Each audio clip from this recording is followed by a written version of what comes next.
यंदाचा El Nino हा शतकातला सर्वात तीव्र असू शकतो अशी भीती व्यक्त झाली आहे।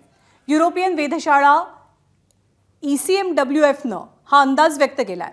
1877 आणि 2015 पेक्षा यंदाचा एल निनो हा मोठा असेल। ECMWFनं याची नोंद केलेली आहे। अल निनोमुळे तापमानात सुद्धा वाढ होण्याचा अंदाज आहे। भारतात अल निनोमुळे मान्सून कमकुवत होऊन पाऊस कमी पडण्याचा अंदाज व्यक्त होतोय। यामुळे भीषण दुष्काळाची शक्यता वाढतीये। याचा थेट परिणाम कृषी उत्पादनांवरती होऊन महागाई सुद्धा वाढू शकते। काही ठिकाणी बर्फ वितळेल तर काही ठिकाणी पूर येण्याचा अंदाज आहे। वातावरणातल्या बदलांचा खास करून कृषी, आरोग्य आणि अर्थव्यवस्थेवरती परिणाम पाहायला मिळेल। तर या अल निनोचा भारतात नेमका कसा आणि काय काय परिणाम होऊ शकतो ते जाणून घेऊया। सगळ्यात पहिला मुद्दा, मध्य आणि उत्तर भारतात पावसाचं प्रमाण कमी असेल।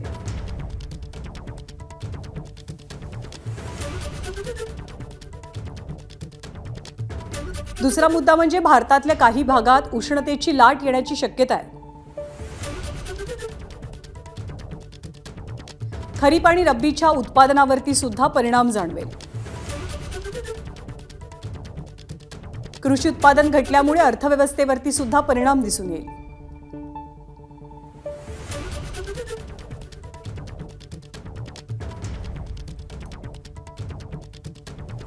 तर यंदाचा एल निनो हा शतकातला सर्वाधिक शक्तिशाली एल निनो असण्याची शक्यता आहे आणि यामुळे अर्थातच कुठे पाऊस कमी पडेल, कुठे उष्णतेची तीव्रता वाढेल, कुठे बर्फ वितळेल आणि या सगळ्याचा थेट परिणाम हा कृषी उत्पादनांवरती होणार आहे। अर्थात कृषी उत्पादनांवरती, शेतीवरती परिणाम झाला तर महागाई वाढण्याची शक्यता आहे।